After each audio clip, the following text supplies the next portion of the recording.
Welcome back to Mental Health Matters with Dr. Scott Terry and my guest host today. Well, no, my permanent host, my permanent co-host is Rob. Rob, hey, good afternoon. Hello, everyone. And we've got a special guest today. Leslie, why don't you introduce yourself and say why you're here today and what we're going to be talking about. And where you are. Well, where you are. Where I am. Well, my name is Leslie Dories, and I am a marriage coach and consultant.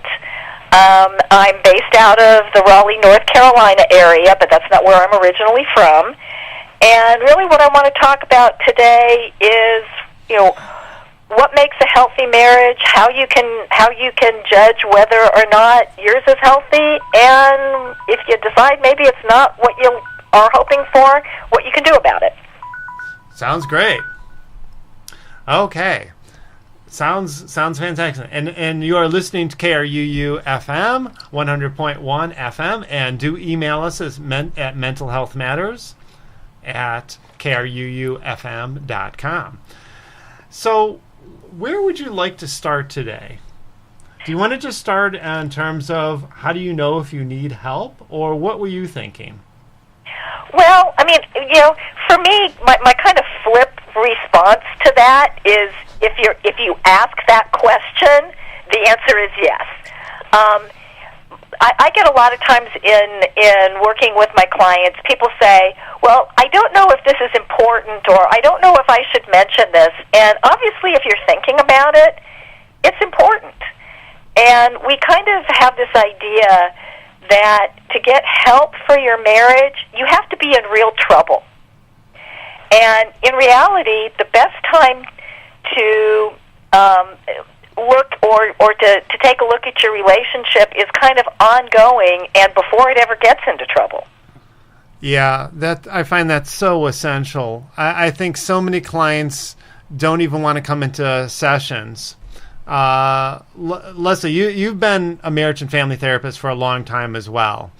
And I think you find it with clients that they don't even want to come into session unless there's a crisis. And the point is, how do you avert the danger before it comes? How do you actually decide something isn't working? Forget about right or wrong or all the judgments. What's working and what's not working? And how do we move towards a relationship and a life that actually works for us? Well, and I think part of that is first recognizing why we're even in this relationship. We all walk around with expectations. Sometimes we're aware of what those expectations are, but sometimes we have no idea. And so one of the things I work with my clients about is, what is marriage to you? What does that concept mean to you? What does it mean to be a husband? What does it mean to be a wife? What does it mean to be a man? What does it mean to be a woman? Because we have all this stuff that we carry around with us, and we have expectations of our partners that they may not have any idea about, yet we're holding them to some standard. And and unless they have agreed to that standard, we're already in trouble. Well, agreed or not, what are you thinking? I see, Rob, you're shaking your head. Leslie, you don't know this probably, but I'm a pastor, a Presbyterian minister, and was in the church for 20 years. And although as a pastoral counselor, and I did do training in seminary on marriage and family counseling. But one of the things I always talked about is that marriage is a lot of times like a car. And you've got a car that's getting 30 miles to the gallon, and that's really great. And then all of a sudden you see that you're only getting 27 and 26 and 25. You need a tune-up. And so we've talked in the church about doing tuning up marriages in order to get back where you were or to get to a better place, but not necessarily, a crisis situation in order to first go to counseling or to seek help. Well, and a lot of times, people don't understand that marriage is a very different relationship than anything else we're ever in. It's the only relationship that's both legal and emotional, And it's the only relationship that we enter into as equals. Every other intimate relationship, meaning living together 24/7, is a hierarchy. Parent to child, sibling. I mean, even if you have a roommate, your lives aren't intimately entwined, so you can always just leave. But marriage is very, very different, and people don't even necessarily know what that means, and we don't have good examples of good marriages for somebody to point to. Yeah, absolutely, and I think it's a fascinating way you described it, because you also have either a hierarchy or a choice, like with a friend. And in relationships are different, and especially once you're in and you're trapped, so to speak. Things aren't working, and you feel trapped, and you don't know what to do. And the point is, how do we actually make things work? How do we actually get out of this mess? Well, I think that a lot of it is about education. That just we in the business, we in the field know what works, but the general population doesn't know what works. We're told, we get these little sayings: never go to bed angry. Well, I tell my clients, don't get into a serious discussion after 8 o'clock at night, because the last thing you want to do is start fighting or stay up all night fighting because somebody said don't go to bed angry. I actually have the opinion that couples never have to fight. Disagreement is a given, but fighting is a choice. But, we're told, but all couples fight, or if you're not fighting, then there's a problem. And these are all the kind of mixed messages we're sending people. So, Rob? where do you mentioned, we don't have good models, and you also mentioned earlier before we got on air about having a vision for a relationship. Where do we find the vision? Where do we find the models? Who are they? Oh, that's a tough question. We certainly don't get it from the media. Look, is the family that we grew up in. She cannot hear us. Now, that's not necessarily a good thing, because we're now on second and third generation divorces. But that's a place to start. What did we experience growing up? And previous relationships we've been in. What did we like, and what did we not like? And I like this notion of expectations. And, I think so much of our problem is that we get trapped in what the other is doing. I call it our reference point gets lost outside ourselves. Our happiness, we start seeking outside ourselves. If it's sunny, we're happy. If it's cold, we're not. If we make $1 million, well, we must be happy. But where's our real happiness come from? Where does our life satisfaction come from? And it's like learning how for you to be who you need to be, as opposed to focusing on what is the other person giving me or not giving me, and how are they living up to or not living up to my expectations, which is the ultimate traps. Well, it is, and I jump all over, my clients when they say, well, my job is to make this other person happy. It's like, no, it's not. They're responsible for their own happiness, and you're responsible for yours.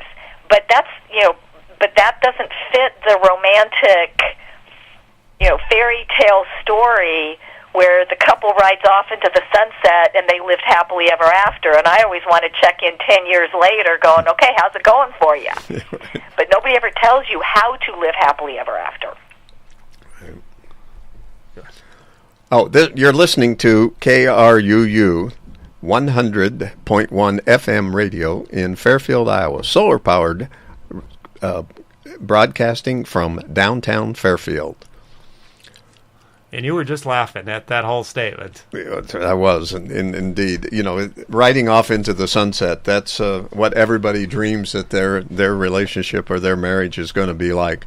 A marriage, and I agree with you, relationships are work. And I also agree that, you're in charge of your happiness, I'm in charge of my happiness. But we also have the ability to make the other person unhappy. And how do we? It's true. Yeah. How do we work that? When we're in charge of our own happiness, the other person's in charge of theirs. How do those two connect? How do you connect between each other? Well, one of the things that I always talk about is just basic consideration and kindness. We generally are kinder to complete strangers than the person we promise to love, honor, and cherish. Yeah. Which I always thought, well, that's a really interesting thing. Now, I understand that when we live with somebody, they're going to have annoying habits, and I'm going to have annoying habits. But part of that is being kind about it, is going to somebody and saying, hey, when you leave your shoes on the floor and I trip over them in the middle of the night, that's really, it really bothers me. And I actually try never to use the word you. That's one of the things I tell my clients is, whenever you're talking to your partner, try not to use the word you unless it's, I love you, you're wonderful, and I'm so glad you're in my life, and then you can use you all you want. But when we start attacking people, you did this, you did that, it's like, no. It hurts me when this happens. And then if I can come to my partner and say that to them, hopefully they have the love and generosity of spirit to say, oh, this behavior bothers my partner. Is there something I can do about it? Yeah, I've always been taught the words are, when you do such and such, I feel so-and-so. So, instead of saying, you did this. And, but yeah, so even that you showing up when you do this, I actually think it works better when it's when this happens. Yes, you're right. Because then the you's implied, but it's not that shot across the bow, and then we don't get into an argument about whether or not I did this.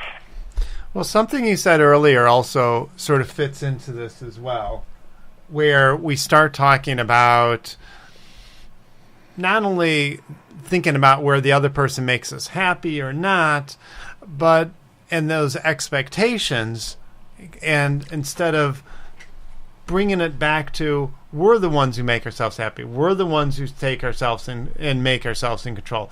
We're the ones who needs to focus on us. So that when the languaging becomes what you are doing to me, you should be doing this for me. Your job is to make me happy. Your job is to make me wealthy. Your job is to bring me satisfaction in all these things. My kid's job is to bring me happiness.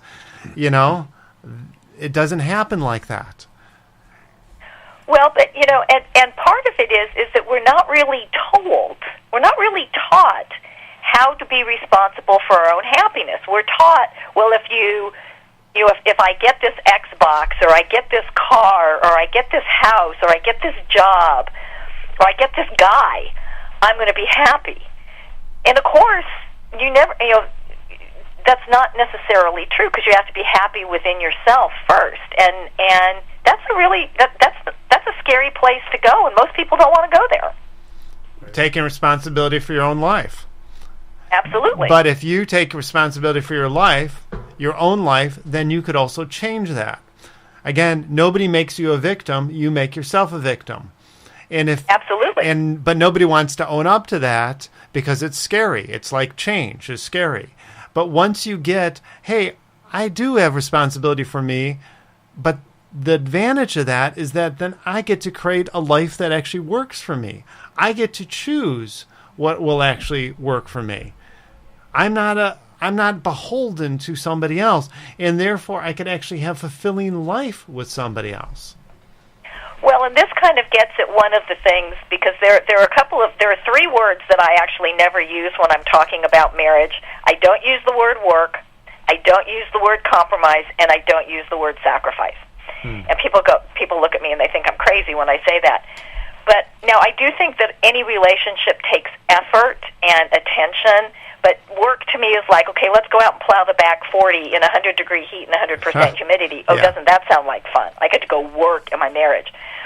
And compromise and sacrifice mean that I'm giving up something.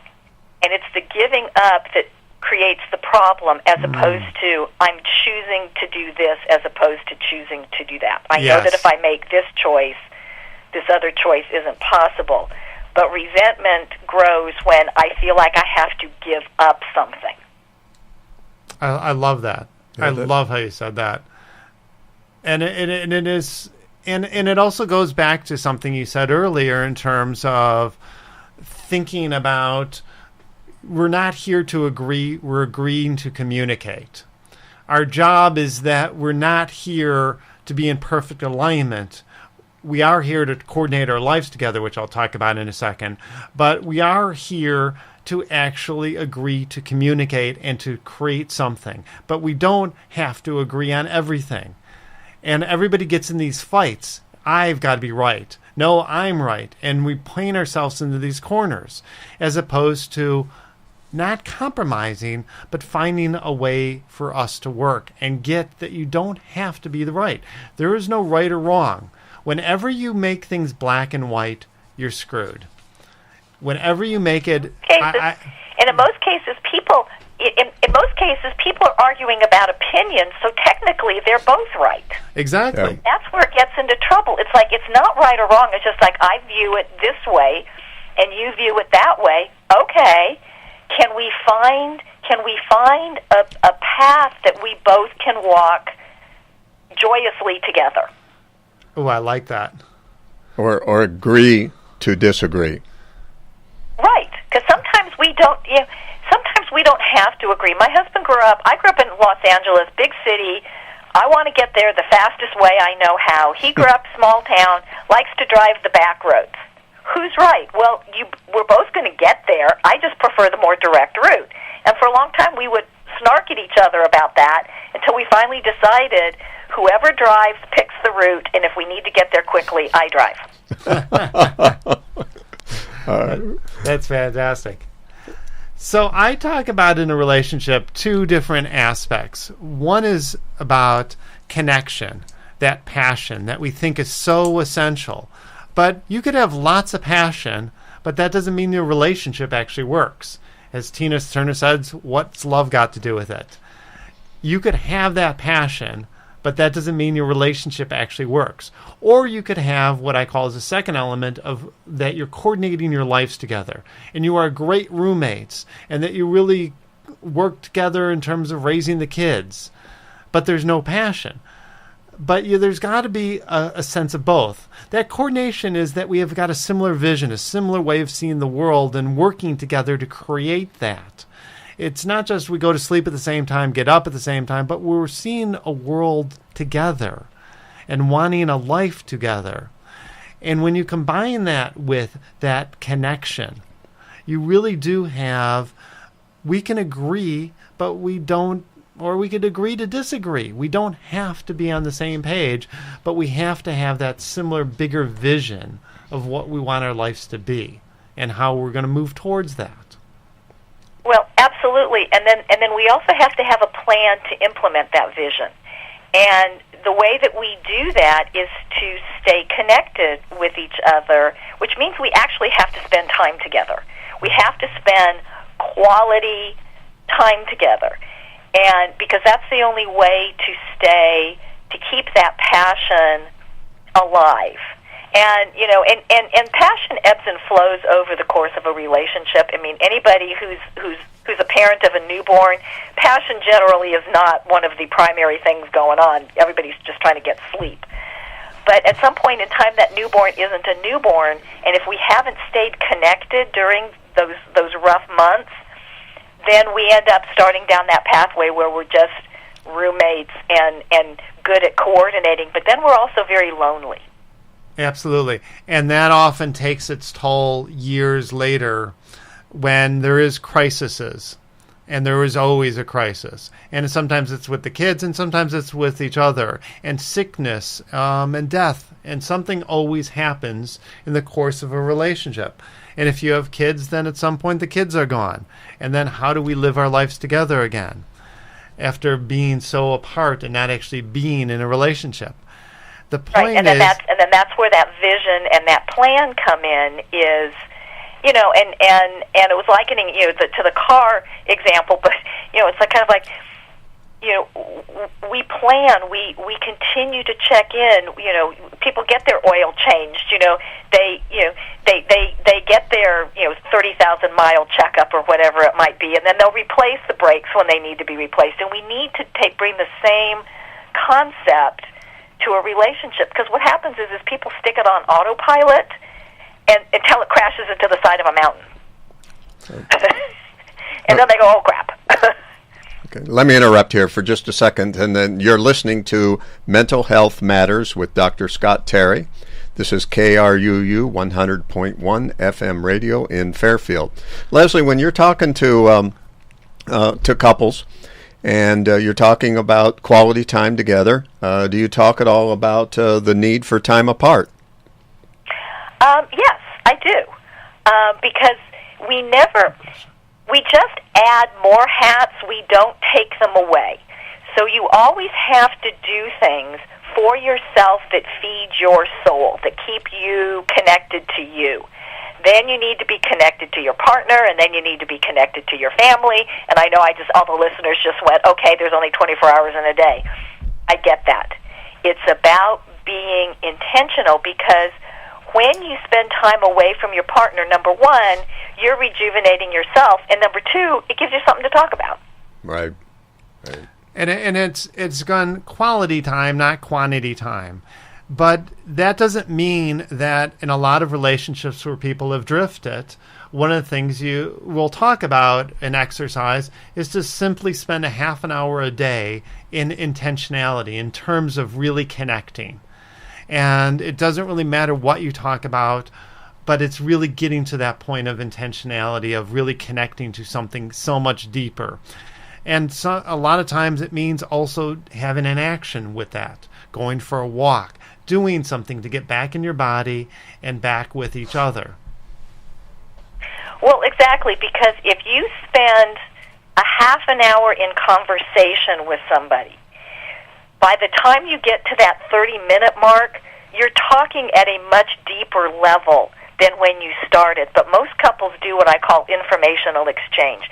They talk to each other in 2, 3, 5-minute bursts, and that only leaves them at the surface level. So as opposed to saying, well, I've got this big meeting, it's, well, how do you feel about the meeting? How did it go? What was that like for you? You're talking at a much deeper level, and then you're connecting again.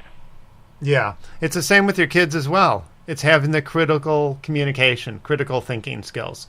So what are some other skills that you suggest, some other exercises that you suggest to clients? Definitely learning positive communication skills. And a lot of people think they know those, but most people don't. Communication is a necessary but not sufficient skill for a successful relationship. Without good communication, you're not going to be able to solve problems. And then that's another thing, is having a good process to problem solve. Like I said before, not at 2 o'clock in the morning when both of you are tired. Mm-hmm. Or texting. One of my pet peeves, people texting, oh my God, it's like we're going to have emotional long discussions over text. And somehow, or me and Rob had a miscommunication last night because I text him and I speak into my text. And he's like, what the hell are you sending this to me for? And so even with your buddies, you're sitting there, could miscommunicate all the time. And it's like getting clear of what's the bottom line, that we want to care about each other. We're wanting something more. So how do we do that? And setting up a strategy every day to make that connection happen. But you were saying, Leslie, I didn't mean to interrupt you. That's okay. But we also have to have strategies to talk about the important aspects of a marriage. I tell my clients, you cannot opt out of any major part of your relationship. You can't opt out of intimacy. You can't opt out of the finances. You can't opt out of running the house or raising the kids. Yeah. You have to, your vision has to encompass all of these things. Absolutely. What happens when if you do opt out of one of those? For instance, I know somebody who has a long-standing relationship, and there is no sexual intimacy in the relationship at all, and that seems to be okay for both of them. Well, we think it is. If it's okay for both people, then that's not really opting out. That's coming to an agreement. Okay. The problem is if one person is not okay with the situation, the other person has to come to the table to deal with it. Because, I mean, one of the things you're talking about is what's known as a sexless marriage. One partner wants to be physically intimate and the other one doesn't. And what gets told is, I don't want to be physically intimate with you, but you're not allowed to be physically intimate with somebody else. Right. That's a recipe for disaster, and it actually sets the relationship up to fail. So I've got a new couple, for instance, I'm seeing. I do these couple retreats where people come to me for a weekend, and they will spend 8, 9, 10 hours a day for 3, 4, 5 days, depending on how much they want to spend. And they might want a couple therapists there, and they might do it from Aruba and do it on Skype or something, or they might be in person. But, you know, what we come back to is, what are we doing to break through the emotions, to break through our thinking patterns, our belief systems, and go, okay, let's get back to action? Because almost every couple starts coming back to the same old thing. So this new couple I'm seeing for this retreat in 2 weeks sent me an email, and it's the same old thing. Control, communication, commitment, trust issues, sex, money, finances, you know, good routine, caring about each other. Every couple has the same kind of issues. We have our own little spin on it, but it's allowing ourselves to develop each of those points and go, let's not be afraid.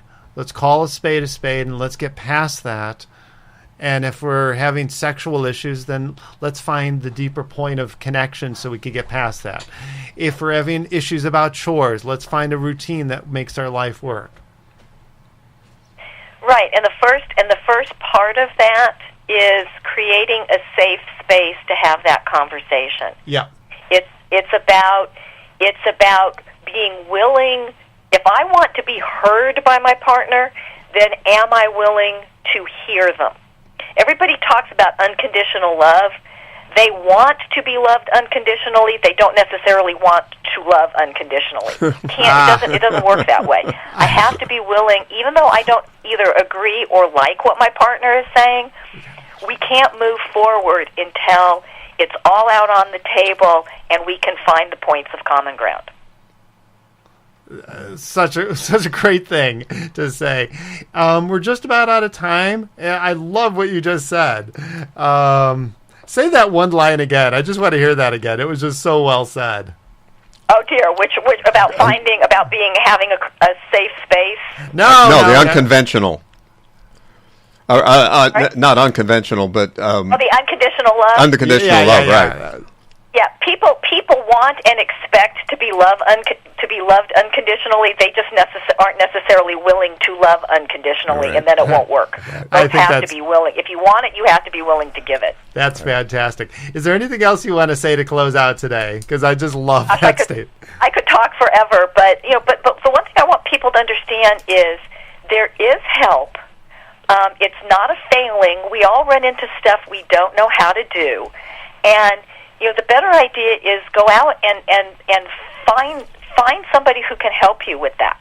Whether it's Scott, whether it's me, whether it's somebody else that you find that you connect with. Don't be unhappy or miserable for one more day. Absolutely. All right. Well, thank you so very much for being with us today. And you are listening to Mental Health Matters with Dr. Scott Terry and Rob Hubler. Please email us. We're at KRUU, Mental Health Matters at KRUUFM.com. Have a great day, everyone. Bye. Hey, thanks very much, Leslie. Bye, Leslie. Bye-bye.